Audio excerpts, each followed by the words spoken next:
Welcome to Reframing the Image of Relationships. If you thought last month's episode was eye opening, get ready because today we're exposing the final four relationship lies out of the seven that could be quietly sabotaging your love life. Have you ever wondered why your past keeps showing up in your marriage or why chemistry seems to fade while real connection feels out of reach? If so, you're not alone. Research shows that 82% of divorced men admit unresolved childhood trauma shaped their relationships. And 41% of men, 41% of married men still feel lonely. These aren't just statistics, they're signs that what we believe truly affects our love life. Well, in this episode, we'll challenge the myths that our past doesn't matter, that chemistry isn't everything, that guarding your emotions keep us safe, and that marriage will fix loneliness. That said, if you're ready to rethink what you've been told about relationships and discover the truth that leads to real intimacy, your fresh perspective loads in. Five, four, three, two, one. Let's go. Now, we had what I believe a phenomenal conversation last month. And again, I really think that there has been continuations, like just spurts of it as we move forward. But again, just to get everybody caught up, if you have not seen last month's episode, go ahead and review that. I'm telling you, go back and look at last month's episode because in that episode, we revealed the first three lies and we talked in depth and in detail about them. So real quick, as a review, what I would like to do is just kind of work our way up to the point to where we are now. So lie number one was love should feel effortless. Lie number two was conflict means you're incompatible. And lie number three was my partner should complete me. And that brings us to the point to where we get to talk about lie number four. And lie number four is all about your past doesn't affect your future. Now, unhealed wounds tend to poison intimacy for the most part. And you heard me say it previously that 82% of divorced men admit unresolved childhood trauma shape their communication efforts.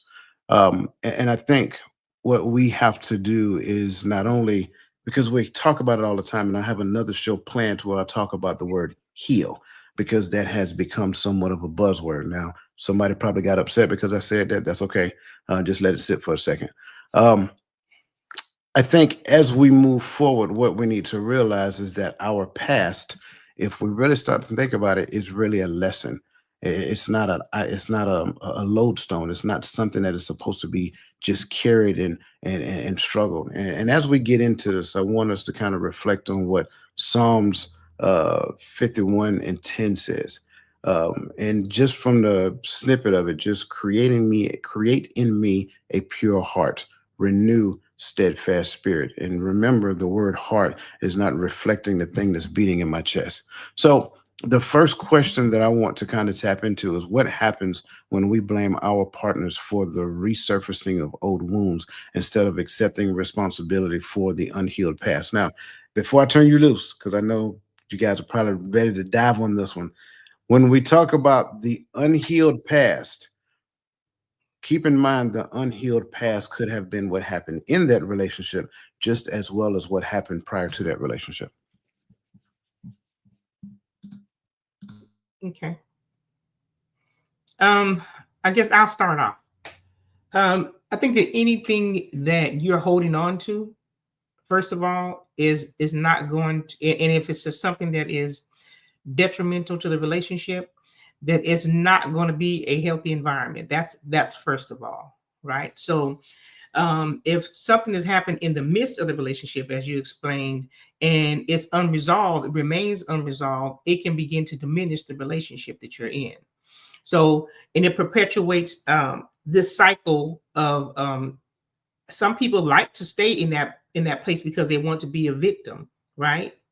So some people want to stay in that place of unhealed, so I can blame you, versus doing the work that is required for you to move past that healing. And you know what unforgiveness does in any individual, right? It begins to slowly deteriorate whatever relationship that you may be in or have, friendship, otherwise. And so I think that when you don't do the work, and you're casting blame, it's you saying, that I'm comfortable here, and I don't want to do the work to be uncomfortable.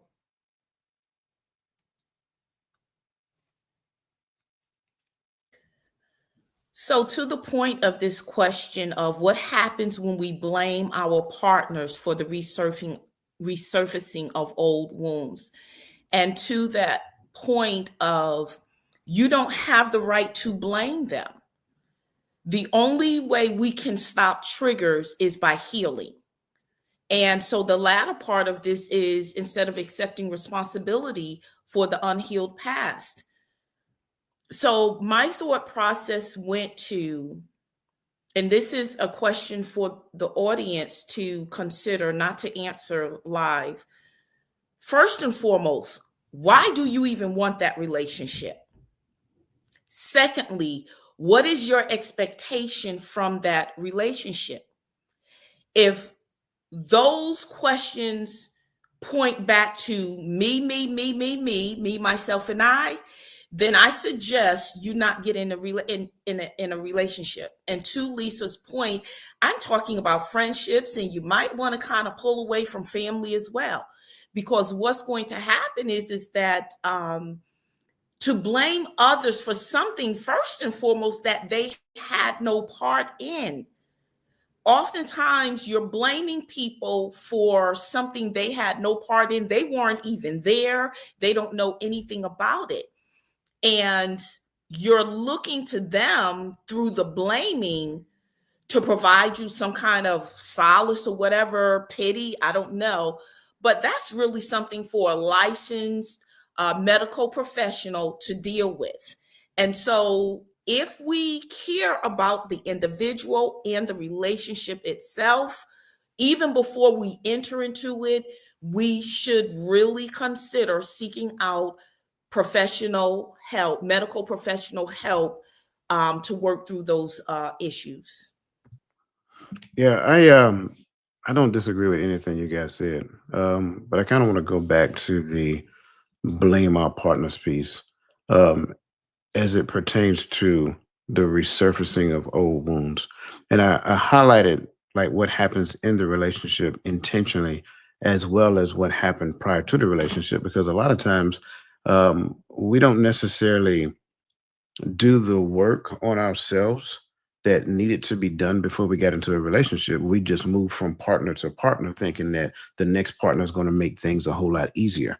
But really, what we're doing is we're saying that I want the patience that my partner have to be the bridge for me to figure it out myself.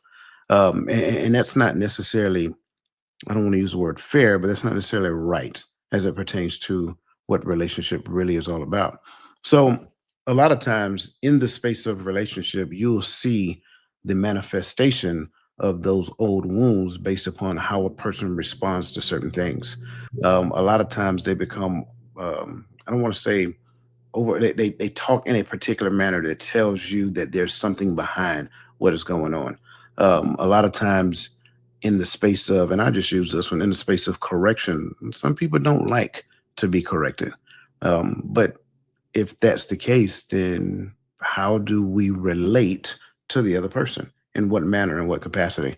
So, a lot of times you find when correction happens, that person responds in such a way because their feelings were hurt, not just because, the thing that was talked about wasn't true. Their feelings was hurt because they don't want you to correct them. So, the work that we don't do will not make it possible for us to be in the space that we need to be in the current state of our relationship, let alone for the future of what the relationship can hold. So I think it's important for everybody to kind of, do a assessment of themselves, scan themselves, right? If something, as we used to say all the time, trigger you, if something triggers you, instead of responding according to the trigger, why don't you ask yourself, why does it trigger me? It doesn't really matter. And I use myself back when I was younger, when I went to basic training, right? If I needed people to speak to me in a kind way in order for me to receive what they say, I never would have made it through basic training. Because I promise you, not one drill sergeant there cared about how you felt about what they said. So I think a lot of that exists. in the space of relationship. Not that we talk to one another as like drill sergeants talk to each other, but we focus more on how a person says the thing to me as opposed to the thing that they're actually saying to me.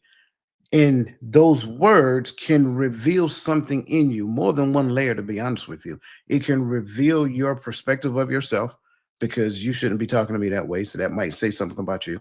But then the other part is that you also feel like, well, they should just get over it. They shouldn't have to address everything, quote unquote, everything. And you know how we do when we use those general terms that are all inclusive. It's really not a factual assertion. Your thoughts or perspective on anything that was said on the panel so far? Just two things that I was listening to as I know you gave statistics about men coming into relationships, 82% of them. Did you have statistics for the women who come into that relationship? I do not. I Okay. did not. I did not go research them, but statistical data is there, as we already know. Okay, so I wanted to say again, in every relationship, I'm not going to just pinpoint marriage, right? But in every relationship that we're in, there is an opportunity, and I think as well as responsibility to pray for each other, but have those conversations as well. I think that's really important, right? Because you can't pray over confusion. So I think that you're not saying that your partner's going to be out there and left out there and deal with your own stuff. If things come up, you address it, and then they have to do the work to do it. But you can pray for them, let them know that you're there, you're available. If they have any questions, and then even give some direction. Maybe you may need to go to counseling, like Miss Nodella said. So those are some of the things that I thought about. And the other thing is, because this is a hot topic, this is a touchy subject, your tone, right? Receiving information. As you use the example of that when you went to basic, right? And that's how you received information. So for a lot of people, and especially women, tone is what we focus on. Like you said, instead of focus on what I'm saying, you're focusing on how I'm saying it, and that does not help us move forward. So I think that was a good point that you made, and I just wanted to add that. And I add to what you're saying, if I can, before you go, Miss Modella. Tone don't just matter to women. Tone matter to men as well. Okay. Because I'm telling you, like if you want to see the wheels come off the bus, like talk to the man like he your child. That's all I'm saying. The minute that he detect that, it's going to be a response that it may not be good. That's all I'm saying. Go ahead, Miss Modella. Okay. So my mindset went to how the individual was brought up regarding responsibility. If you were not trained from a child to be responsible for your actions, that grows up with you, and you bring that into every other area of your life. And to what Lisa is saying is that we're not just focusing on marriage, because if you can't keep a friend, that might be a red, yellow, and green flag right there. Why can't you keep a friend, but yet you're looking to get married? So again, my thought process in what both of you say have said, and to add to that, is if you were never made to be responsible for your actions, your behavior, for anything as a child, if you weren't even just properly taught, again, that grows up with you and you bring it into every area of your life. And it is definitely harmful to friendships and to intimate relationships. And I still go back to, and Lisa shared in one of our previous broadcasts, slow down. Slow down. I know you may feel that time is working against you. The clock is ticking, but you're not racing against the clock. And because we feel we are rushing into various relationships, and that includes even business relationships. I made some rushing, call myself making a business decision, and it cost me. So again, this spans across every possible relationship that we can have, and we just have to step back. But the work starts within us first, with us first of, am I in the right place to even have this kind of relationship? Again, business, whatever. And going back to Lisa, we just need to slow down. I know the world is pushing everything faster and faster, and we're trying to keep up with the pace of society. That's the other thing. Hopefully, I'm not derailing or going off, but society has created this pace as well. You got to hurry up and do everything. Hurry up, or you're going to lose out. Hurry up, hurry up, hurry up. Well, I look at it as what's in this issue. I believe is factual. What is for you, it is for you. And so we just need to slow down, as again, as my dear sister said. Yeah, I agree with the slow down perspective. I think because you know how I am, I'm an advocate of words mean things. Um, there can also be a slight undertone that we have in the midst of communication. Um, and I think that becomes problematic as well. When we have these little undertone, when we take these little micro jabs at one another during conversation because you feel that this person should have done this or they should have done that or they should have known this or whatever that looks like, that itself it creates tension within the space of relationship. Again, when we go back and understand what relationship is and what relationship is all about, our responsibility is within ourselves. I am responsible for my own behavior, and if I can accept that and stop believing that I have, how can I say it? That I am in the space of relationship, and whenever you don't do what I think you are supposed to do, then my response is this. Well, it's not that. Again, responsibility here, accountability here. That's it. So if I am accountable, right, to my partner for the, I'm sorry, if I'm accountable to my partner for the sake of what they're responsible for, and as long as they've accepted that as a responsibility metric, which means that in the beginning we had to have a conversation, an honest conversation with ourselves about what we understand relationship to be and what doctrine governs that perspective of relationship. Like I was saying backstage, if your doctrine comes from the Bible-ish, right, which means that there's some aspects of the Bible you believe in, some aspects of the Bible you don't believe in. And for the aspects of the Bible that you don't believe in, those are unwritten rules that exist only within your head. So now you're dependent upon me to actually understand the doctrine that doesn't exist, and you get to articulate it to me every step along the way whenever I step out of line. Well, that's not a place, that's not a relationship, right? That is a connection that exists within the span of manipulation because you get to alter it whenever you feel like you want to. So I think all of this comes to bear when it comes down to this particular question, because the work that you had not done in the past cannot help you now. And so you're thinking and believing and hoping that you're this great and wonderful person. And, I have a philosophy like nobody's as bad as they think they are, but nobody's as good as they think they are either. You're someplace in the middle. At least that's where you're supposed to be. Well, if I don't recognize that space, if I don't recognize that, then what I will do is I will put on this facade, hoping that you believe that I am this person. But then if you spend enough time with me, you'll realize that the advertisement was false. And so now when you come to me talking about, say, hey, this is what you told me, but this is what I'm seeing. Well, nobody's perfect. We're not talking about perfection. We're talking about the conversations that we had that led to this point. So that's just kind of like my addition to what you guys were saying. I greatly appreciate all that you were saying. Um, let's see what they're saying in the comments, because I was seeing a lot of things being posted. His divine appointment said projecting in relationships brings conflict and puts the relationship at risk. And then she continued to say it also elevates the other person from being accountable for their own actions.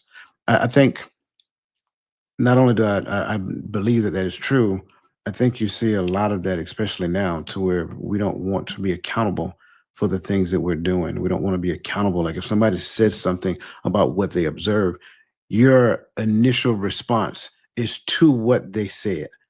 as opposed to recognizing that what they said was actually based upon what they observed, and own the fact that you did it, own the fact that you said it, own it. Instead of owning that, you feel more empowered to respond to that person. And I think that, to me, in my opinion, is problematic. You guys disagree with that, or have a different? Okay, great. Next, Miss Charlotte Jordan said, we will continue the behavior even if we move on from that relationship, because in our mind, it's gonna always be someone else's fault. And that's part of the accountability piece, right? So I'm glad she said that. Miss Shanithia Burns, good to see you and welcome. Miss Adrian Walthour, good to see you and welcome as well. Um, so yeah, let's kind of move on to the next thing, because I think the next thing is important for us to understand, and that is called spiritual neglect. I'm not sure if we actually talked about spiritual neglect here on this platform before, but spiritual neglect is a failure to care for and engage in one's spiritual well-being.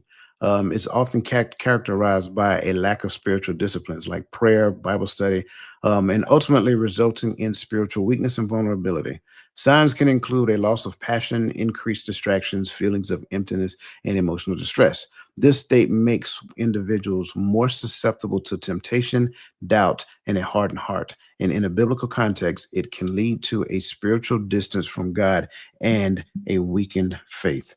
So, all of that being said, I want to kind of ask this question on top of that, and I'm gonna keep that scrolling at the bottom, so they can continue to see it. The question here is: given the concept of spiritual neglect, what would you say to someone who comes to you for advice as they are attempting to marry someone without addressing past wounds? I will stop them immediately. And if they are not willing to address those unhealed wounds, I would not move forward with that. One, I would be doing them a disservice. And then two, God is going to hold me accountable as we understand that what marriage was created for, and it is never his will that we get into unhealthy relationships, let alone marriage itself.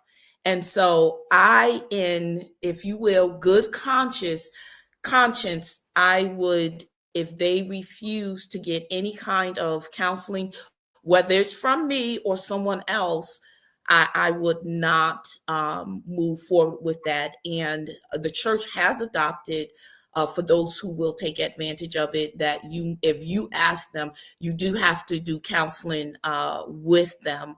And that should be a practice with every single individual who's in a space to offer counsel, that has the ability to marry two people.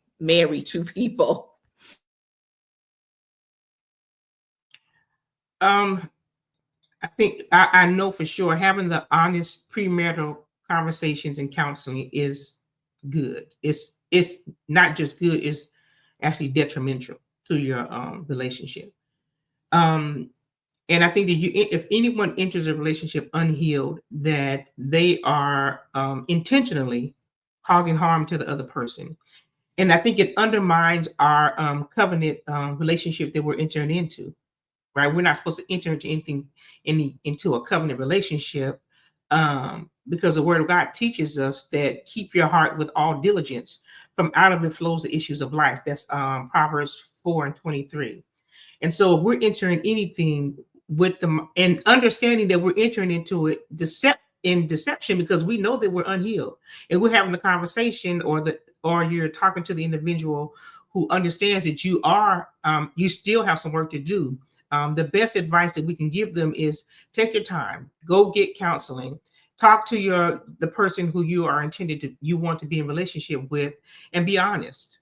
And so, I mean, I think that's the advice I would give. I'm I would be a little slow for me initially, depending upon the individuals. So Mhm. if it's a man, I would be a lot less slow, right? But I would ask some questions that lead up to it, because I really don't think he is going to come to me saying that they didn't address past wounds. And I don't think he's in a space to say whether or not his partner that he is going to marry have addressed past wounds. So it'll be an individual thing first between he and I, but I will first talk to him and ask him what advice that his father gave him. That would be the first question I would ask him. Like, what did your father tell you when you talked to him? Because I do not want to believe that I supersede the voice of his father in his life. That's for starters. Secondly, once he shared that with me and he is still willing to talk to me, then we can go into a more in-depth conversation. But that conversation is going to be about him. Like, he can tell me whatever he want to tell me about her all day long, but we're going to talk about you, either in response to what you perceive her behaviors to be, or in response to what you perceive yours to be.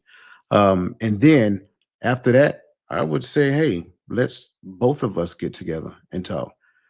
If it was her that came to me, I would call a female friend of mine that I know that is skilled in the art of doing this. I would not have that conversation with her, not because I can't, but because there's some things that I may not necessarily know. Now, don't I'm not saying that I would not. I most absolutely would, but there has to be some more understanding that I have as it pertains to her.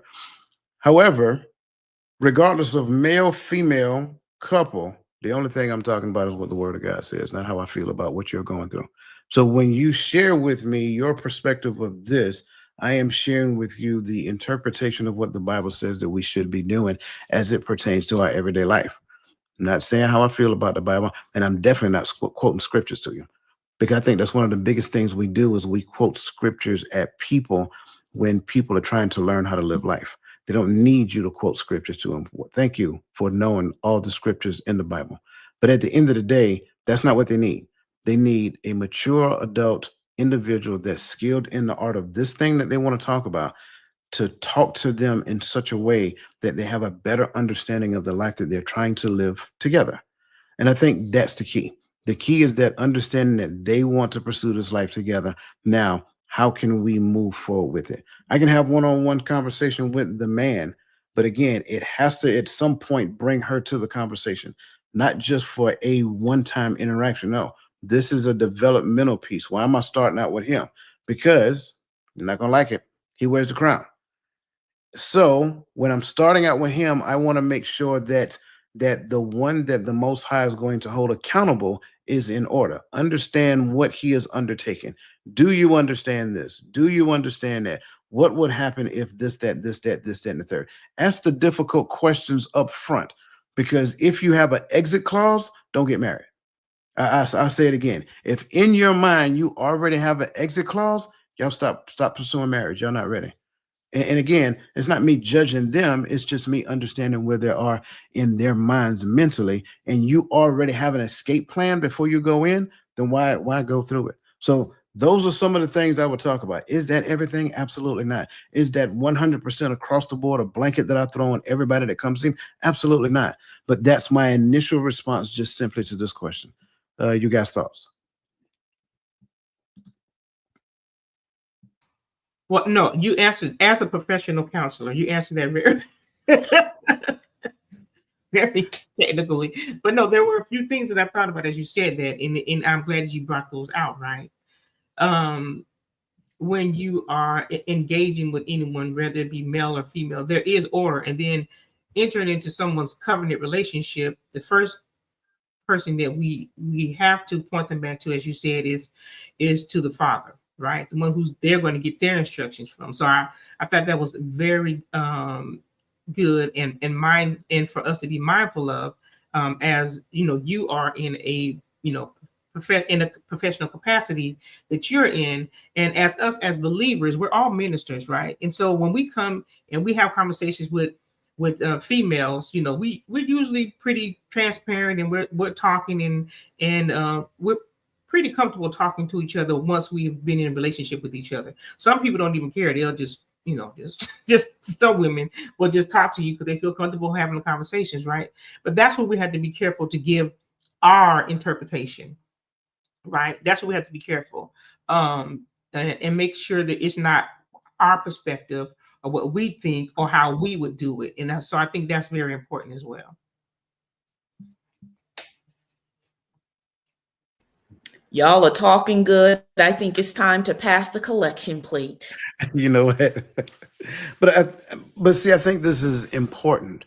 Um, and I like the fact that you brought out the conversation in a professional capacity. I think one of the things that we mistake, we think that all professions, if it's in this category, all of them are equal. They're not. And let me say it again. All of them, they're not. If you're just going to a regular counselor, that regular counselor has a job that they're going to do. Going to a regular counselor is fine, but going to a regular counselor, like their job is not to prepare you for marriage. Their job is to actually do what the code of ethics for counselors say as it pertains to what you went to them for. That's a lot of the things that we see. We just like to throw a blanket over things a lot of times, and we'll say, well, go get counseling. That's great. I agree. Go get counseling. I think everybody should go get counseling. What kind of counseling? See, it's not just, it's not cookie cutter. What kind of counseling? Are you seeing somebody who has been trained and skilled in the art of this thing? Or are you just going to see a blanket counselor because they're out there, right? Well, I mean, that's kind of like what you'll end up doing. You'll take, well, my counselor said this. My counselor, don't come in my house telling me what your counselor say. Come in my house embodying what your counselor said. It's two totally different things. Just like don't come back home, but well, pastor said this. Go knock on pastor door and tell him make a seat at the dinner table for you because that's what you're eating at tonight. I want to hear that. And I'm saying that jokingly, right? But I think that's where we miss the mark. We look at certain things and we think it's a cookie cutter and we can drape it across everything. That's not true. All counseling isn't created equal, although counseling is good for you. But what are you seeking counseling for?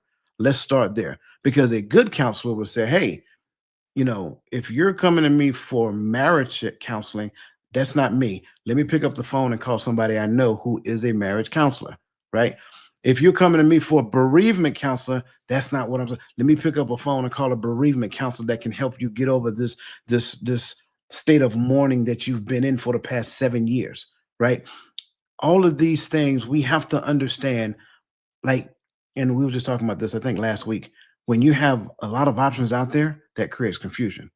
So you have to know what you're looking for when it comes down to this thing. I need a marriage counselor that's skilled in helping people not only prepare for marriage, number one, help people who are already in marriage, helping their relationships get better.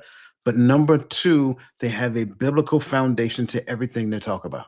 If you're not that specific, then you mess around and get, Joe Blow, the counselor down the street and around the corner, and they take, snap. That's all I'm saying. So we just got to be completely transparent and honest with ourselves. If you can't articulate what you want from a counselor, you're not ready for counseling either. You probably need to do a little bit more time self-reflecting and getting clear and concise with yourself with what you're looking for from that person. Yes, ma'am. So that's a good. I had a question for that then. So you said the person, if they don't understand that they need counseling, they need to sit for a little while longer, right? If they don't know what they want from They counseling. don't know what they want from counseling. Correct. So how would if there was someone who's listening who may be in that particular dilemma, what would be their first step then?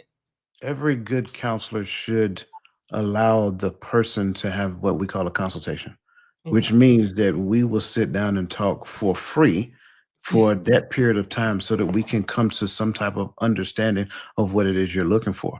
Then by the time you hit the end of that conversation, that counselor should be saying something to you that says, so what I understand you're saying is you're looking for a counselor who meets this qualification, has this background, and does this so that they can package it together and clearly articulate it to you so that you can make the most appropriate decision for your life. And at the end of that, either they say yes or no. And if they say no, that means, me as a counselor, I missed something. That means I need to go back and ask more questions. And I'm not going to charge you for my misunderstanding. At that point, we're going to continue because that's a 30-minute talk. So at that point, what I don't understand, now I'm not going to charge you for that. We're just going to keep going until I get a better understanding, because someplace in the midst of this conversation, I missed something. Maybe I didn't ask the right question. Maybe I didn't hear what you said in its entirety. So a number of things can be standing in between of what you're saying and what I'm understanding. Once we come to a clear, concise understanding, you should be able to walk away from that with an understanding of what, not only what you want, but what you need out of a counseling session so that you can move forward in the direction of your life that you want to go. So they have to have taken some time to maybe examine themselves and then have a plan moving forward to see what's the next steps are. You're going to have to. Okay. Yeah, you're going to have to do that. And not only that, you can't, and I'm saying you can't. One of the most detrimental things we did in our community is we had this mindset of that what goes on in this house stays in this house. Yeah. So what that has done over the years is that's created people who don't want to talk about what goes on in their house. Well, what do you think those children who were taught that and that was kind of beat into their head, not literally, just figuratively, beat into their head when they become adults, they have that same mentality to a certain degree. So getting those people to open up is very difficult. They're not ready for counseling yet because they're not vulnerable and honest enough with themselves. That's the thing. It's a relationship. It is a level of vulnerability and honesty that you have to portray in order for someone to actually help you gather those thoughts and move in the right direction. So that's the 82% of the, the data from the childhood trauma that has been statistically. Yeah. I can't confirm or deny that that's 100% of the 82%, but I believe it's a large portion of it. Okay. Great question, though. Thank you for asking that. Sis Nadell, you have anything you want to add to that? No, you actually was right in the vein of when you reach the point of saying that you want to get married, going back to one of the things that I know doctors, if you will, complain or express concern about is that their patients are not honest with them. They come in, let's say for your annual physical. Well, Mr. Dwyer, how has this past year been for you? Do you have any concerns? Now, you was dealing with some heart palpitations about 3 months ago, and oh no, doc, I'm fine. I'm feeling good, and I'm feeling awfully spry. But then you go home and those symptoms have increased, and now you find yourself in the ER, and now they're telling you possibly may need a heart transplant. Well, you could have avoided all of that if you was honest with your doctor. I want our audience to understand that when you do seek out, first of all, somebody to marry you, don't come with a preconceived notion, oh, they're going to judge me according to my past. You don't know that. Don't go to counseling with that same mindset. Oh, they're going to judge me, so never mind, I don't want counseling. You don't know that. But let's say even if there's some sense of judgment in it, it's only in the space of, I believe, many times, kind of like to get your attention if you are showing that you're not ready nor willing to change your mindset or your thought process, your mentality. You kind of still want to be there, but you're only going through the motions is basically what it will turn out to be. Nobody will be able to help you until you truly desire to want that help, not even for the sake that you want to get married, because simply you want to be a healed person, period. And that's, for me, what I've been doing for the past 25 years. I'm not becoming a better me for my potential future husband. No, because let's say, God forbid, we divorce, or God forbid he passes away. I still got to live with me. So make sure that when you are desiring to heal, to become whole, that you are doing it for yourself and nobody else. But the great thing about that is others do get to benefit that better version of you. But only do it for yourself. And so all the work that I've done and I continue to do, it's not because I want y'all to like me. It's not because I want to be in an in crowd or nothing. No, because when I'm at home by myself, That's just it. I'm at home by myself, and you might be out hanging with another crew of friends. So, whatever you do in this space, make sure you're doing it for your betterment, because you are the only one who lives with yourself 365, 724. Yeah, I love that. And to your point, I will add this one piece before we move on, because I think that's a key point, and I love Miss Charlotte Jordan's message here, stating that she was that person, because we being told that what goes on in this house stay in this house, and so ultimately you become an adult, you get in a relationship, and you know for a fact that you're struggling, and I'm not saying that this is her, I'm just using this as an example, but you know for a fact that you're in a relationship and there's some issues, some things going on. Let's be honest, you got different teachings coming together under one household. You got you got your daddy, your mama, who came from two different households of teaching, coming together and trying to figure that out. And then they taught you, and now you're trying to bring that into my household. And same thing with me. So you got at least 6 generations of teachings trying to exist under one roof. And the issue is that sometimes we struggle with trying to come up with a happy medium. Do we stick to the word? Do we compromise with the word? All of that stuff. And a lot of times that's where it exists. Well, the reason why that happens in most cases is because the forework wasn't done. And no one ever taught us that the forework should be done. And a lot of reason why they didn't teach us that is for a couple of reasons. Number one, affordability, and number two, exposure, right? We couldn't afford it. And number two, we just didn't feel right exposing what was going on. We knew some of the things we seen growing up wasn't right. And if I say it, it's kind of like me, throwing my family under the bus, and I ain't gonna do that. So that's kind of like how those are the things that keep us stuck in those situations. And I know that's not for everybody, but for most of the people I know, it's not a lot of people that are exempt from that. And so when we look at this whole need to counsel, and I'm just gonna say it, y'all don't come for me.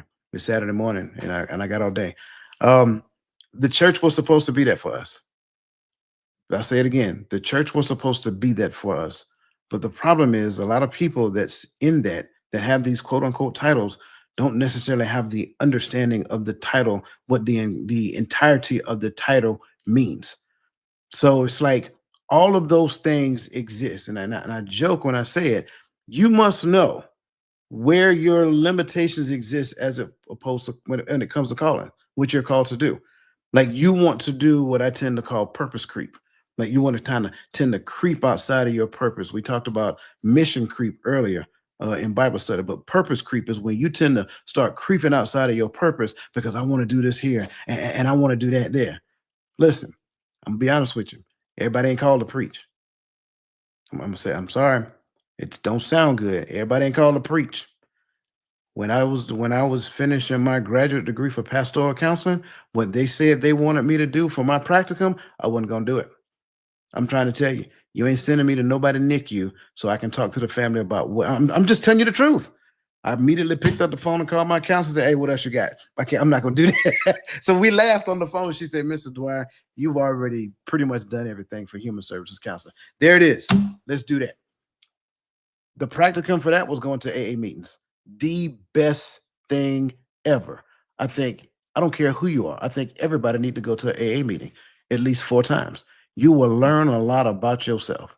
Those are the most humble, God-loving people you will ever. If you've never met anybody who's been close to the point of losing it all, and I'm not talking about stuff, I'm talking about your life, and then they humble themselves and now they have a thirst.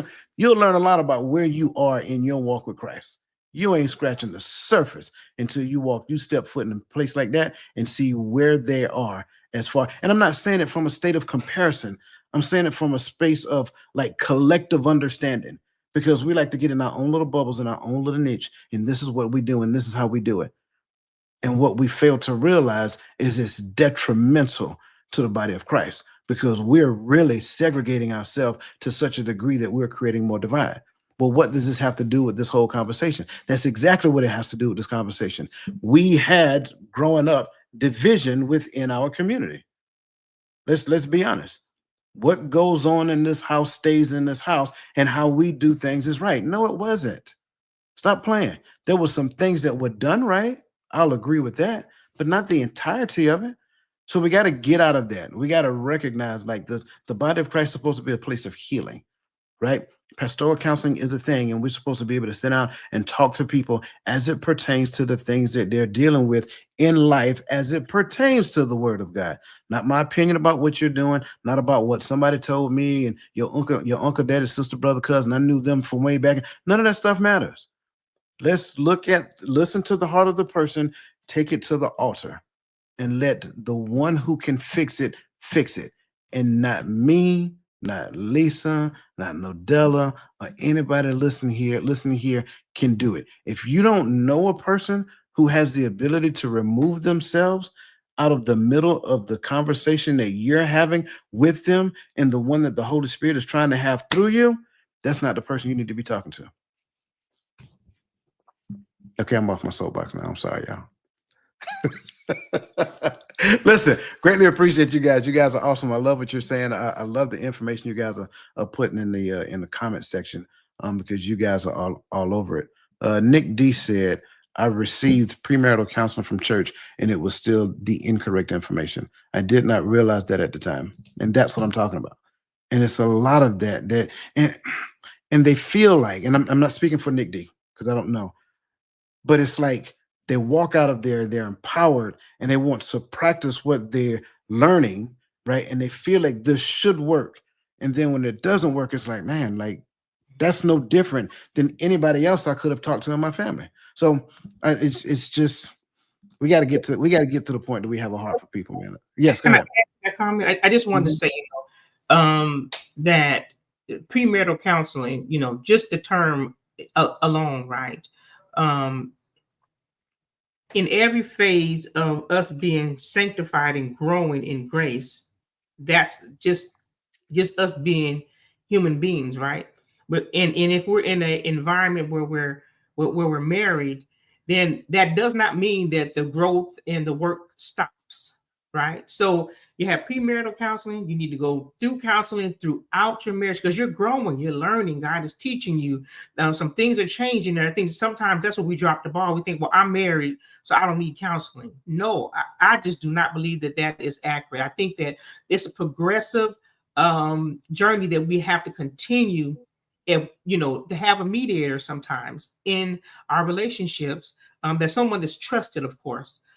It's someone that you find trustworthy, of course. But I think that's so important throughout our. I don't care if you're married for 30 years, you're still growing. You still, until we leave this place, we're going to continue to learn and grow, and God's going to continue to reveal things to us. So I think that is so important for us who may be going through seasons and ebbs and flows in our relationship. I just wanted to add that. Nope. Greatly appreciate it. And you said something made me want to get back on my soapbox real quick. Okay. Real quick, I promise I'll be short on this one. We have this very false assumption. And that assumption says the attainment of a thing means that you're an expert at the thing. That is wrong. Not only is it wrong, it is grossly mistaken. Just because a person is married does not highlight that they're good at marriage. It could highlight that they've developed coping mechanisms to stay together. You know how many people I know that say I've been married for this long and I'm not gonna go back out there and start dating again. It's cheaper to keep them, and all kind of stuff like that, right? All that stuff exists, and I hate to say it. It for me it gets under my skin when a person believes that you have to be married to talk about marriage. Really? Have you read the Bible? I'm curious because the Bible is about marriage, is it not? Yes. I mean, correct me if I'm wrong. Y'all know. Okay. So Yes. If the Bible is about marriage and you have to be married to talk about the Bible, then it should not be. It should be very limited people in the pulpit. That's all I'm saying. We don't necessarily do any thought processing behind some of the things that we think. We get that, we adopted it from somebody else and we believe it. Don't believe that just because a person is married, they're probably good at being married to that person. And what happens if you go behind closed doors and be a fly on the wall you'll realize that one of them probably got a great deal of patience. Because let me tell you something. I done been around some people I know is married, and I said to myself, there's no way in the world I'll marry you. Like you, man, listen. I'm sorry. Okay, I'm off my soapbox again. Let's get back to the show. Listen, you guys are awesome. Greatly appreciate everything that you guys are saying.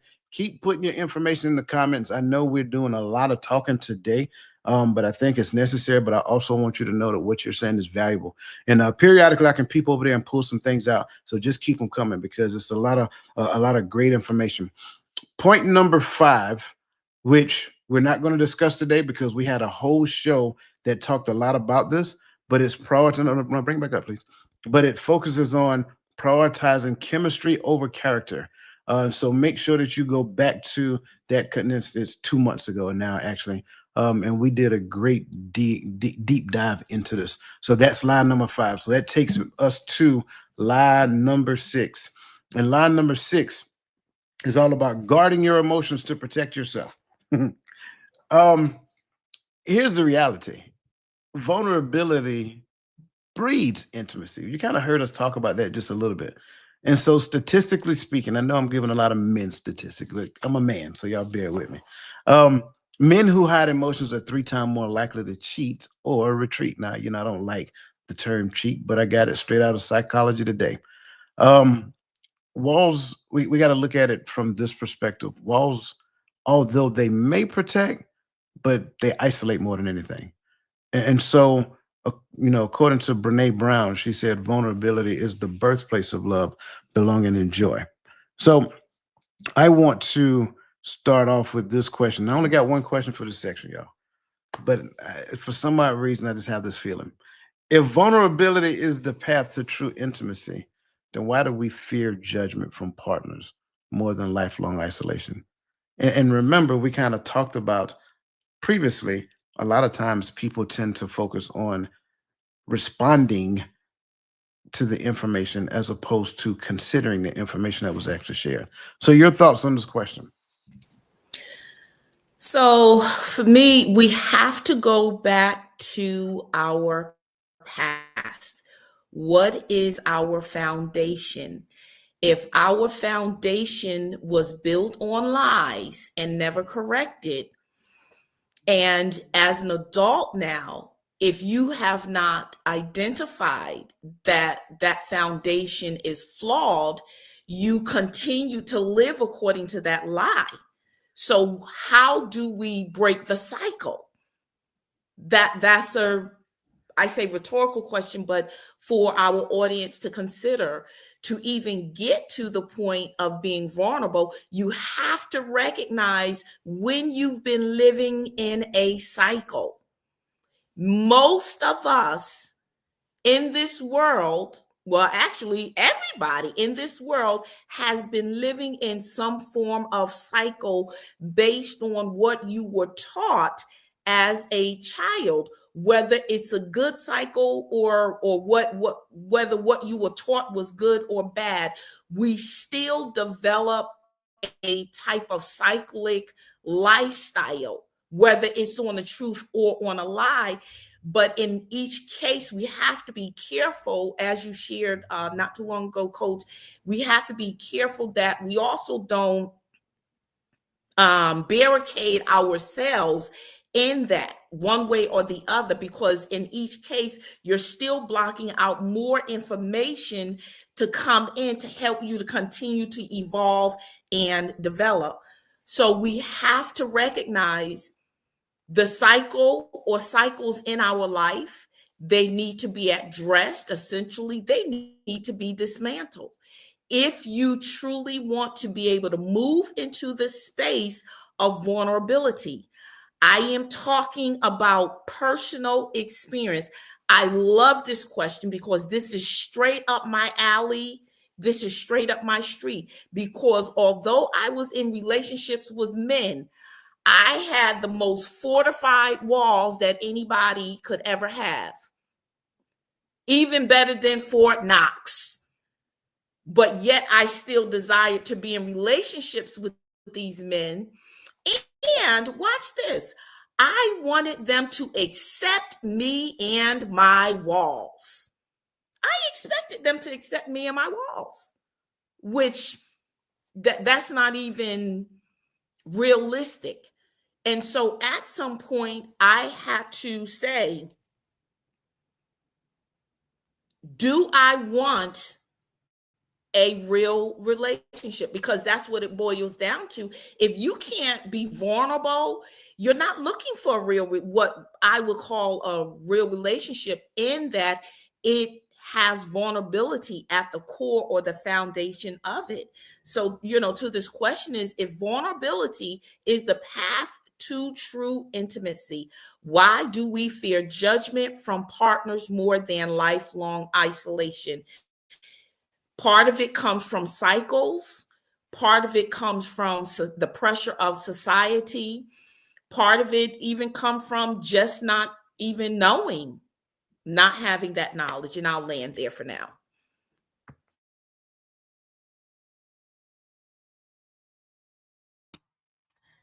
I just wanted to, I had some thoughts, of course, while we were talking. So, if vulnerability is the path to true intimacy.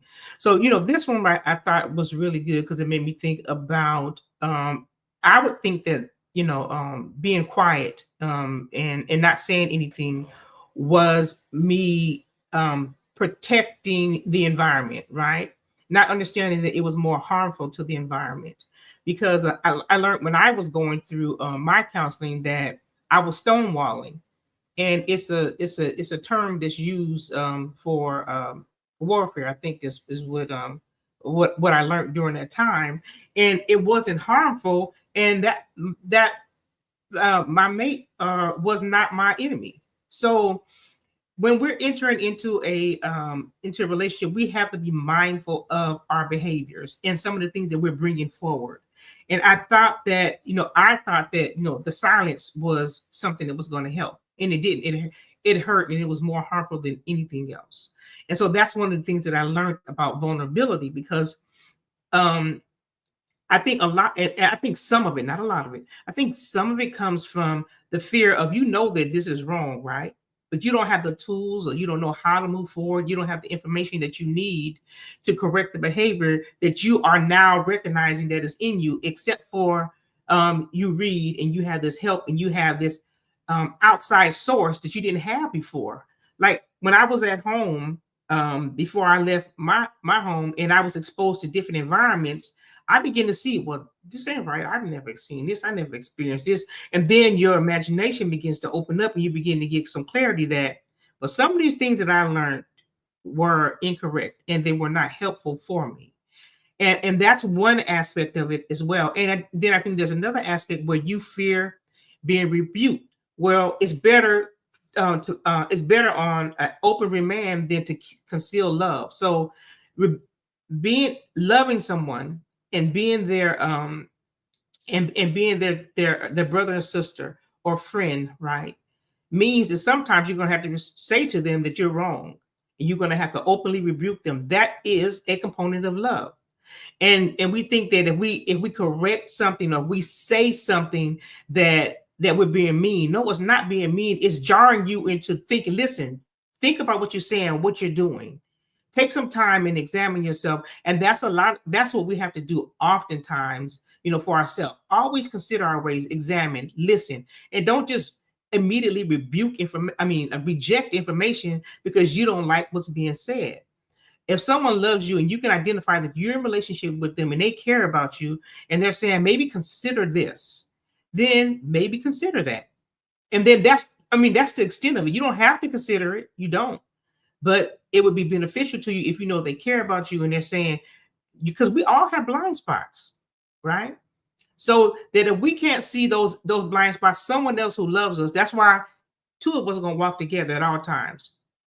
We were never sent out one by one. And so we are helpers one to another. And if you're around a good group of people who really care about you and can help you say, listen, you may need to consider this. That's maybe something you need to consider. And that's in our relationships. So I'll land there. No, I love what both of you are saying, and you're absolutely right. I'm gonna jump straight to the answer first, and then I add a little context. And when I look at the original point of this question. Why do we, for the most part, um, why do we fear judgment from our partners more than lifelong isolation? Twofold. Number one, my partner, I either idolize my partner or I want my partner to idolize me. If I idolize my partner, if they judge me, it'll crush how I feel because I want them to see me in a particular way. But if I want them to idolize me, the only thing that should ever come out their mouth about me are good things. They worship me. They tell me I look good in whatever it is I put on. They tell me I smell good whenever I walk past them. In fact, if they don't tell me enough, I ask them questions for them to tell me what I want them to tell me. And the way society is set up, they ain't gonna tell me nothing bad because they believe I get emotional about it. That's what I believe the reality of the truth is. Now, I also believe when it comes down to some other things. Some other things exist as well. I I also believe that there could be in some instances to where some children. I think this is mostly a girl thing than a boy thing, but it could be both. A lot of fathers don't like to discipline their daughters because it hurts them, like literally it hurts them to do so. And so ideally they leave it to the mother. And so dad is going to tell them all the, sugar and spice and everything nice stuff, right? Well, and conversely, the mamas do that for the son because the daddies are supposed to be.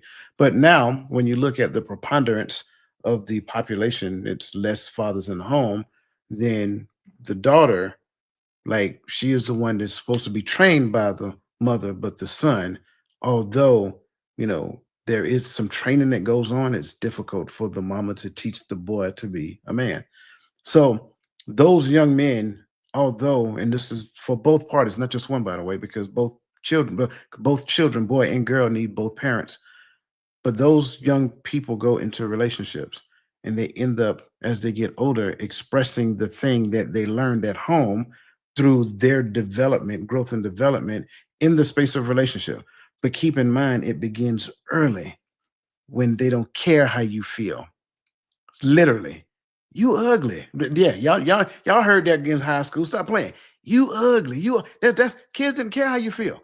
So you want to be liked a lot of times because at home it's not really. It may not be good, and then when you go to school, now it's like you ugly. So it's like all that stuff is happening, and so now there's some insecurities that said, and y'all laughing because y'all don't heard it. Y'all probably was the one telling them folk y'all need to repent. That was the Right? whole. That was the So now Not me. insecurities insecurity has set into the young adolescent child who grows and blossoms into an adult, and then the adult is still insecure. But then when little Timmy sees her as an adult, like, oh my goodness, like you have changed a lot, but she is still insecure because she has never overcame that insecurity. And it works the opposite as well. It works the same way with young boys as they grow and start playing football and all that other great stuff, so forth and so on.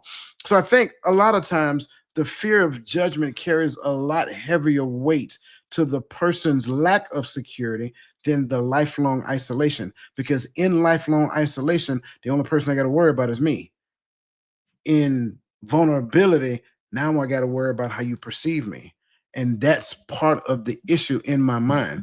Um, and if I can incorporate some of these questions, like I'll start with his divine appointment, like how do you stay married to a person who is the primary issue, I'm sorry, and refuses counseling? Well, I will start before that. How did I get married to a person like that? That's the best place to start, right? As opposed to addressing it after getting in it. Then I get married too soon before I got the opportunity to learn who that person is and, understand something. There's also an assumption that exists in this question that that person is the primary issue. Could it possibly be that some of the issues that I see from that person is a response to some of the things that I'm expressing in the relationship as well? So I think when I conclude that one person is a primary issue, I'm eliminating a lot of the variables off of the table. And then the aspect of refusing counseling, am I going to counseling? Number one. Am I modeling that as far as counseling? And am I attempting to bring some of the things home that I learned from counseling and lay it on the table and be honest with that person? So even in this question, there can be some assumptions that guide this question. There can be some assumptions that are actually made. And there could also be some vulnerability that is not actually shared when it comes down to this question, just in the question alone. Right. And then that takes me to Maya's question, which I think is great. Could fear of judgment from your partner be related to an ego thing? It absolutely could. That was the part in the beginning. I want you to tell me only things that make me feel good. I want you to tell me that this, I want you to tell me that. But lo and behold, if you ever tell me anything that do not coincide with how I see myself, that means you don't like me. But the Bible says God chasteneth those whom he loves. So we have adopted this worldly perspective of love and reject the biblical doctrine of what love reveals. And that's the thing that I struggle with a lot. So I love this question because she's absolutely right. It can reveal the ego thing. In most cases, it is the ego thing. So I don't know. Sound like I got back on my soapbox again, but let me pause and let y'all say something because y'all know how I can get. I do like that, and it made me think to the question, the one you put up for Michelle, his divine appointment, the one you put up for her. It made me think about us making sure that we identify God's characteristic in each other. So it's our responsibility to continue to do the work, to be the example of what God says. This is what a wife looks like and should behave and carry herself. And this is the instructions that I have given to the husband. Now, if he hasn't taken his time and he's not he doesn't have a relationship with God, then that means, as you said earlier, that maybe he hasn't taken the time to understand who he is supposed to be as a leader and a husband. And so there's a lot of variables in this particular question that you have to consider. And we as women, it's our responsibility. I'm just going to talk about women for a minute, to continue to be the example and learn what God has instructed us to do and to be, if you are desiring to be a wife, because you should be one before you even meet your mate. And that's just, I wanted to add that as well. But we're not supposed to go and look for no mate. We're supposed to identify God's characteristics in each other. And I just wanted to add that. Absolutely. Mr. Deli, you have anything before we move on? Just quickly with regards to his divine appointment, I was actually in this exact situation. And as a believer, my stance was I just prayed about it until God instructed me to move, whatever that move was going to look like. And so, you also mentioned about did you even take the time to know that this was about this person? There was signs, but going back to, even our conversations, we get caught up in, oh, he looks good, she looks good, they're a good worker, they smell good, they can cook, they can do all these things. And so for me, I proceeded ignoring the red flags, because at the time I didn't even know what a red flag was. I figured over time, we'll just learn to work through it. To, even what Lisa said earlier as well, is there should be counseling, not just prior, but even during the marriage as it is needed. And he never wanted to go to counseling at all. And you can't force the individual to go to counseling. I did go for myself to see where I could be contributing to the issue, because to your point, a lot of times we say, oh, well, it's them. There's two of you in this marriage. And although we like to toot our own horn of saying, well, I've done all that I can do, how can you do all that you can do when you don't know all that there is that you can do? Yeah, I know. That's not possible, that you've done all that you can do. You've only done all that you know to do. because there could be other things that we can do that we're just not aware of. And I believe that is where that counseling piece comes in, at where it may, say, hey, have you thought about this? So we just go back to the point of what we're saying is slow down and do your homework. Slow down and do your homework. If Here Leave says, well, I can't wait any longer, guess what? They were not your person. And you should thank God that they left. I love it. I love it. Man, I just looked at the time. We got one more point though. One last point. We made it to number 7, y'all. I appreciate everything that you guys saying right now. And I think number 7 is a very interesting one. Marriage will fix it. Whether we're talking loneliness, financial burdens, etc., you name it. Here's the reality. Loneliness is a soul issue, not a partnership problem. Statistically speaking, 41% of men feel lonelier when they get married than after after they were single, as opposed to when they were single. That's actually according to a Yale social health study. And so the key insight here is that if you're empty alone, you'll be emptier together. Additional requirements, more things for us to consider. And Psalms 68:6 says, God sets the lonely in families, not replaces himself with them. That is a snippet of it. So I'm curious, because I think we see it all the time, and social media has made a big deal about this. What are your thoughts on getting married when there's financial baggage? And how do you define financial baggage?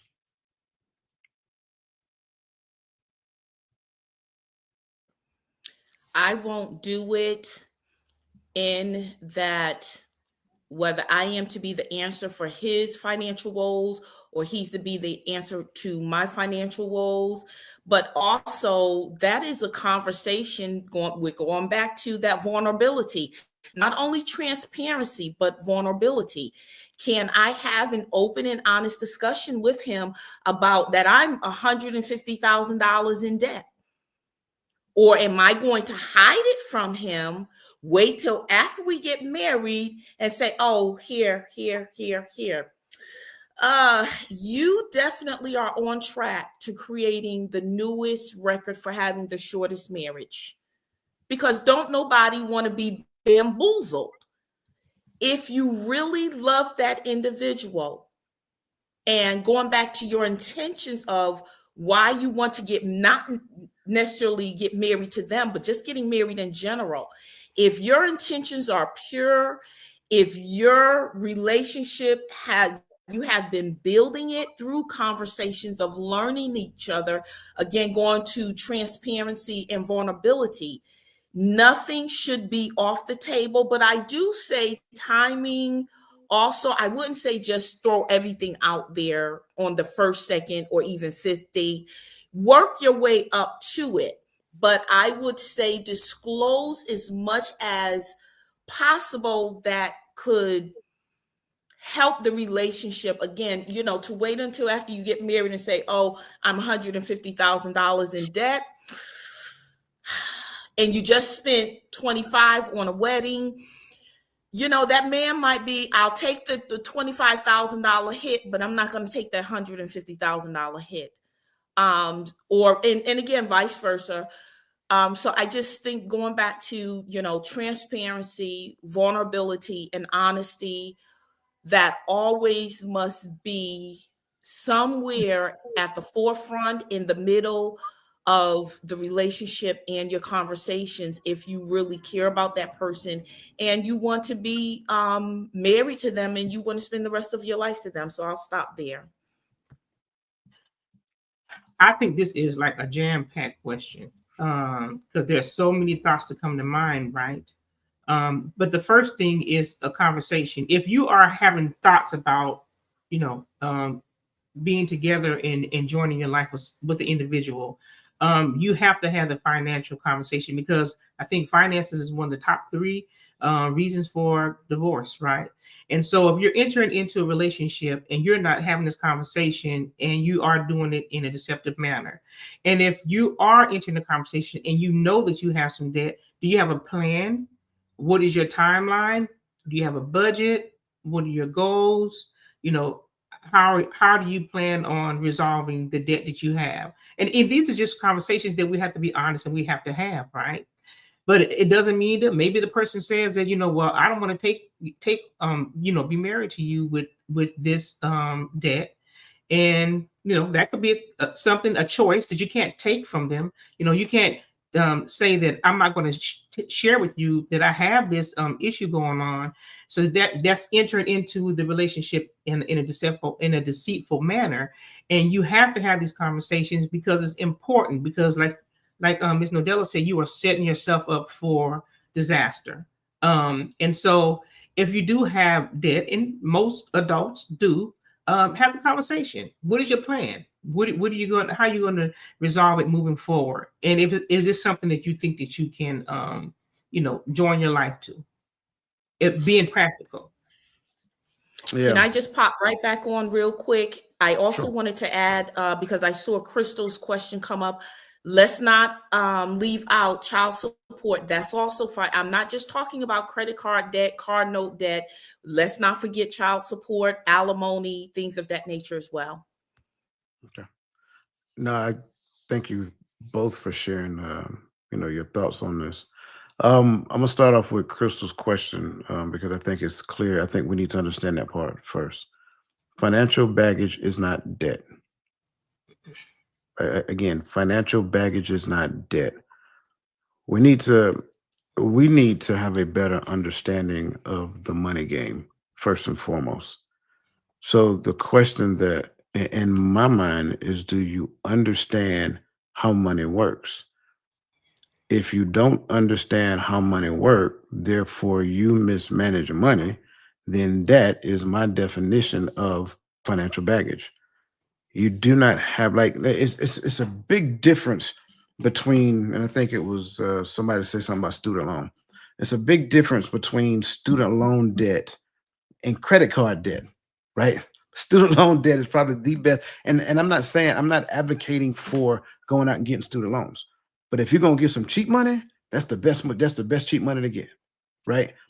Now, let me also say this: credit card debt isn't bad, especially if you know how to use credit cards, right? That's the key. A lot of people don't know how to do it.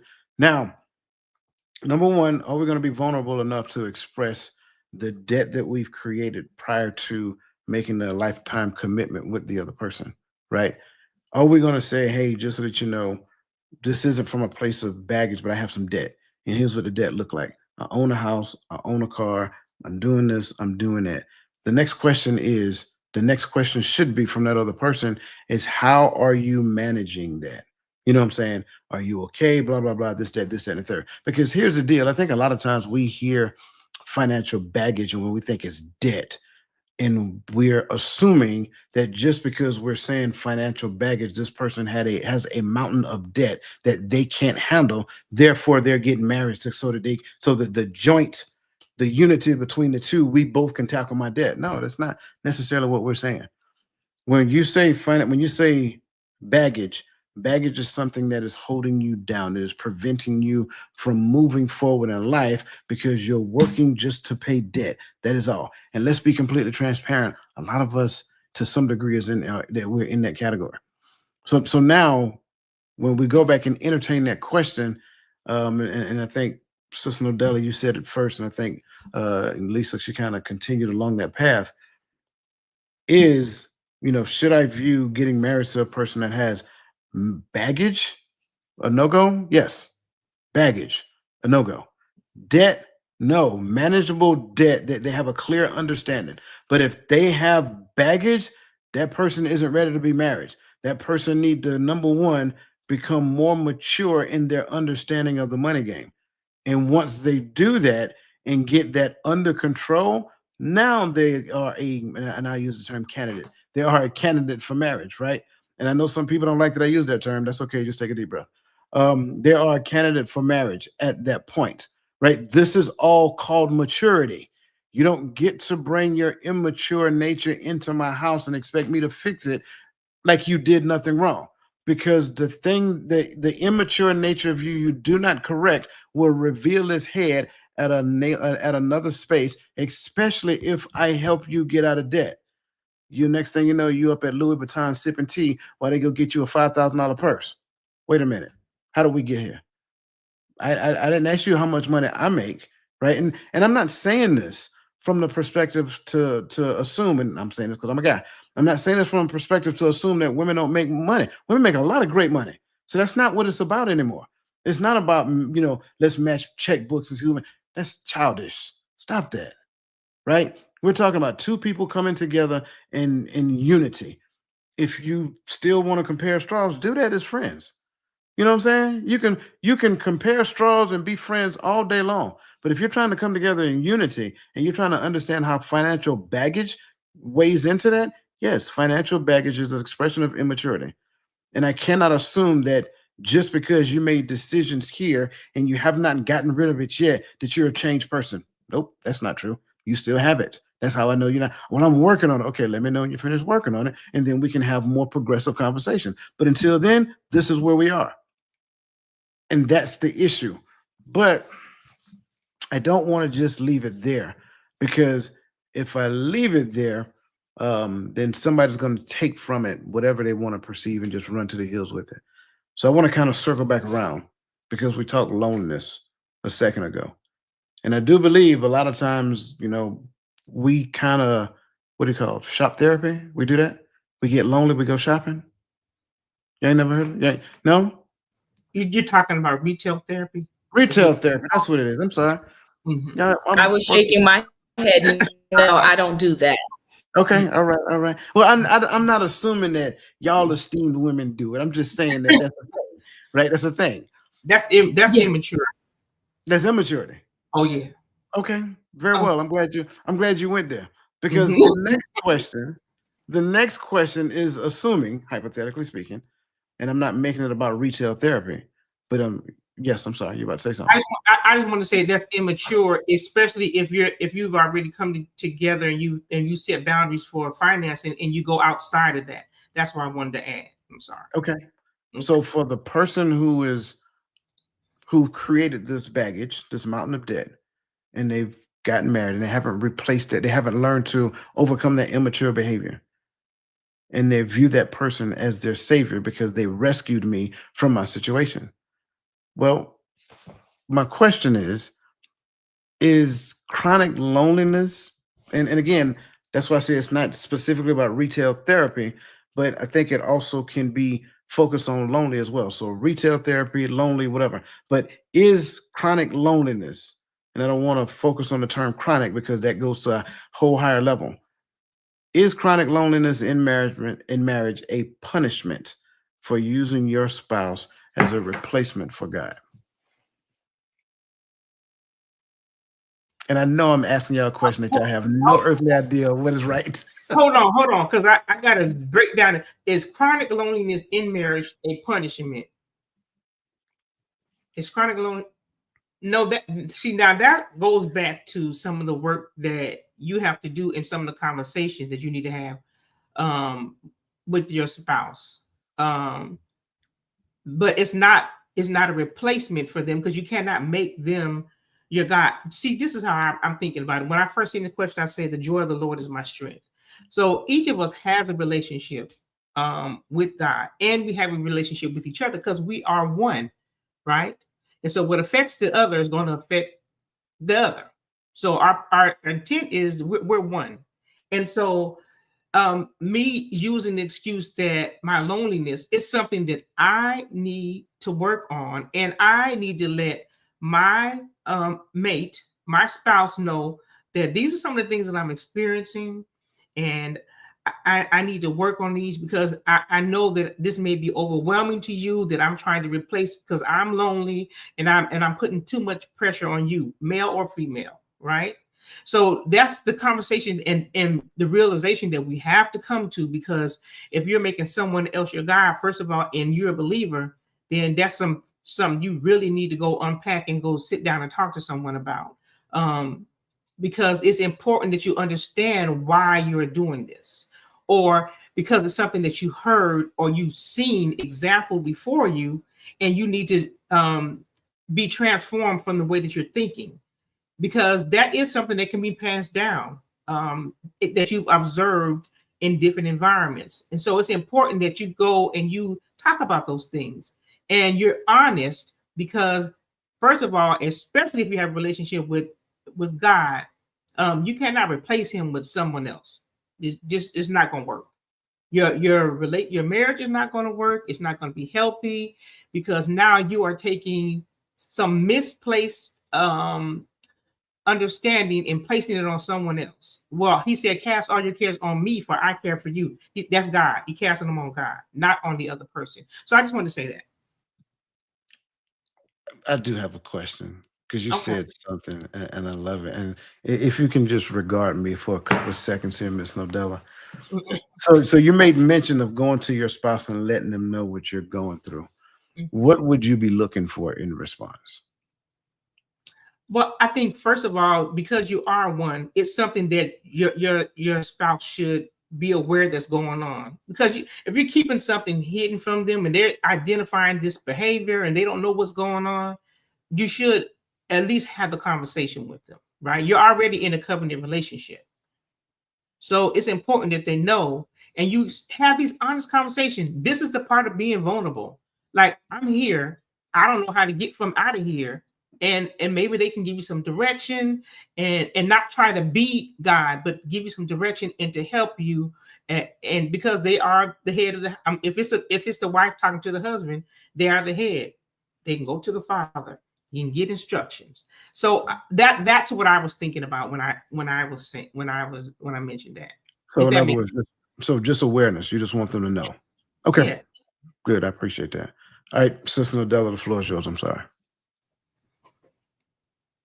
Oh, no worries. This is a really great question. So while Lisa was talking, and I'm reading this, so because you replace God with your spouse, you're now experiencing chronic loneliness in your marriage, and that is your punishment.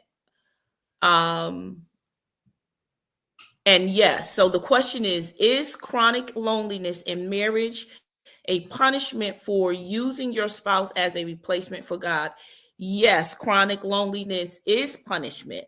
When we go back to the children of Israel, more specifically, when Moses went on the mountaintop to have a conversation with God, commune with God, they're down there having a party, if you will.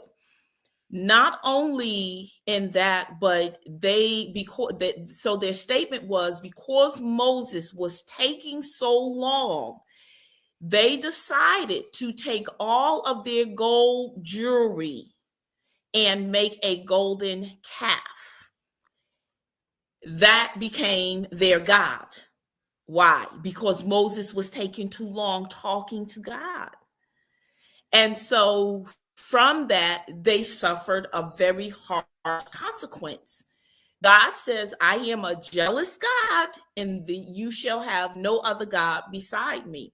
So when we replace God with other things, not just even spouse, houses, our children, our jobs, whatever, God becomes jealous. And so he will cause you to lose that job, lose, whatever, because he says, I'm a jealous God. And so when we are in a space of marriage and our spouse has taken the place of God, and when I say taking the place of God, and I believe Lisa did include this in her response, is that you're going to your spouse more than you are going to God. This is not to say you never go to your spouse and ask them, what do you think about this? What do you think about that? But there is a point where you can rely on them too much for what you should be bringing before God. And that spouse should be in a place of recognizing, hey, this is a God question. Let's take it to God. I think in some cases you send them and say, no, you need to go and pray about God, pray to God about this. But then also there are times you should be with that individual and pray together as well, so that you will have an understanding, because each of your actions will impact each of you. And so my just short last answer is yes, that chronic loneliness is punishment, because you have now, or you are now looking to that individual more than what you supposed to. I love all those responses. I can agree with yes. Um, I don't think it began there. I think the only thing they did is transferred it from one place to another. They transferred it. They transferred it from Macy's and Louis Vuitton to their spouse. They transferred it from whatever it was that they idolized prior to now that they're married. They transferred it to that person. I don't think that person became lonely when they got married. I think them being married to another person, they could not hide the fact that they were lonely anymore, because now you're in a shared space with another person who have objectivity on what's actually going on. I think there are some things that we need to be aware of when you find people, and this is not demonizing a person. Again, this goes back to the fact that everybody has home work that you have to do at home before you decide to leave home and go join home with somebody else, right? I think when we see those signs, we need to make sure that we understand those signs when we see them. So if you come to me and tell me what you need me to do, that is an indicator. This is what I need from you. That's an indicator. Because, like Lisa said, we're all responsible for having our own individual relationship with the Most High. We said the last time we had this conversation, your spouse can't complete you. He is the only person, the creator is the only person who was designed, right? I'm sorry, let me say it the right way. The creator was the one who created you, and he created you so perfectly to he is the only one that fits in the space of need. So when you try to replace him with somebody else and you tell somebody else, well, what I need from you is this, that's that's a bell, ding, that's the indicator. Because if you miss the sign, you're going to miss the sign, and you're going to pass the exit ramp, and you're going to keep right on going, and you're going to run out of gas trying to figure out why you're still on the freeway because you missed the sign.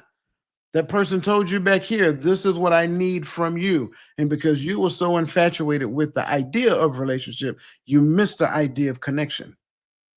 And the idea of connection helps you to understand whether or not that person is in the space, has the right mindset for relationship at that particular point in time. That's right, Tamika and Tyrone. If Tyrone missed it or if Tamika missed it, we're going to have some issues moving forward, right?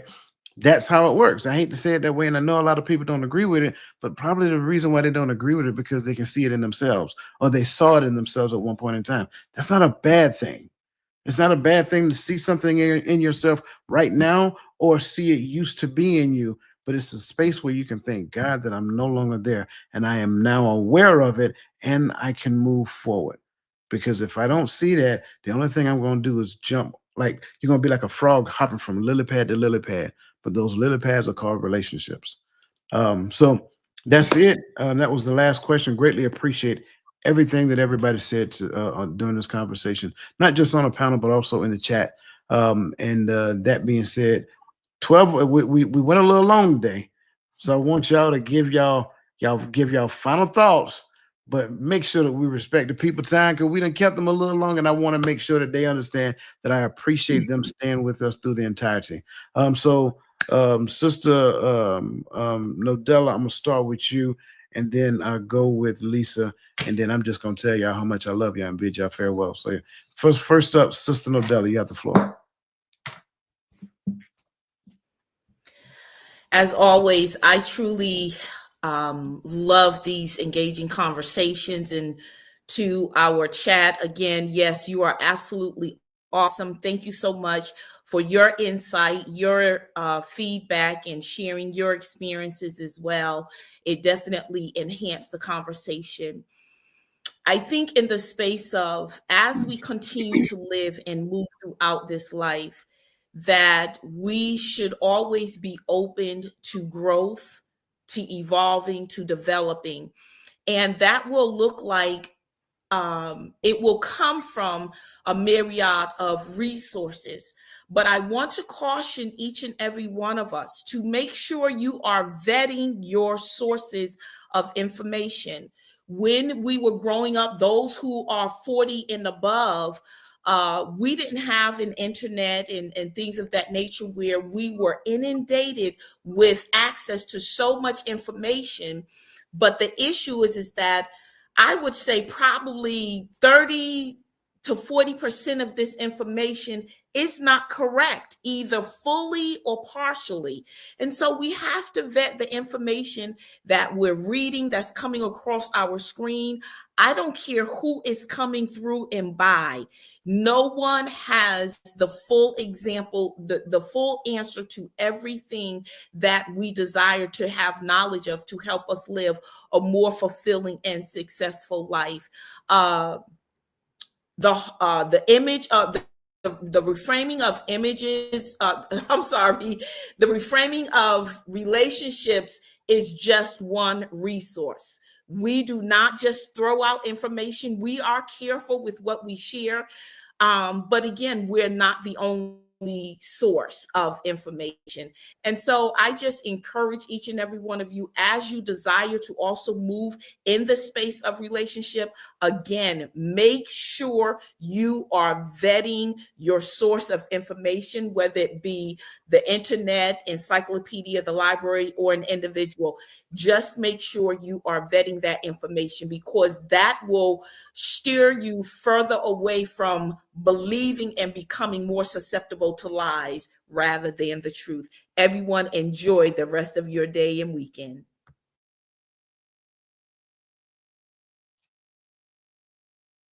Amen. Thank you. Can you hear me? Can you hear me? Yes. Okay. Thank you so much for this conversation. I always enjoy having this conversation, and thank you for this platform for reframing the images of relationship. I will be short, and I will say that we have to ground our relationship in prayer, and that's coming together and reading God's word as believers and brothers and sisters in Christ. Um, also, seek accountability all the time, because that's what God wants from us. He wants us to continue to be accountable for our behavior and for us to identify and share and make each other aware of what may be going on with us. Also, build and share your mission as you're coming together, your purpose and your intent. Why you're coming together. What is your purpose? Address your past wounds, right? Have honest conversations and create the boundaries where they're needed. And remember to center your life around the gospel. There is no perfect relationship, but Christ is the only perfect person. And so know that we're all growing and we're learning, and we're going to continue to strive to be more like him. So that's my final words. Thank you so much. Thank you guys, everybody. No, I'm not going to do any final thoughts. I just want to appreciate each and every last one of you. Everybody that's on the panel, everybody that's in the comments, whether you're on Facebook, LinkedIn, Instagram, it doesn't really matter. I just want you guys to know how much I appreciate you. And want you guys to understand what is coming up tomorrow. We're on TikTok tomorrow morning with the voice of reason. She is actually leading us. Always looking forward to that conversation.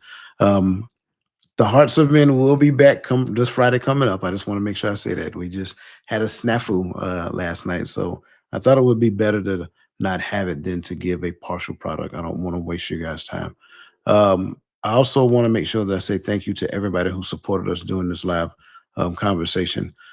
Greatly appreciate you guys, Nick D, His Divine Appointment, and the Voice of Reason. You guys are awesome. And again, thank you. Everything that you guys give us, we give it right back to the community. Yes, ma'am. I want to share that we do have for the Empower Perspective community.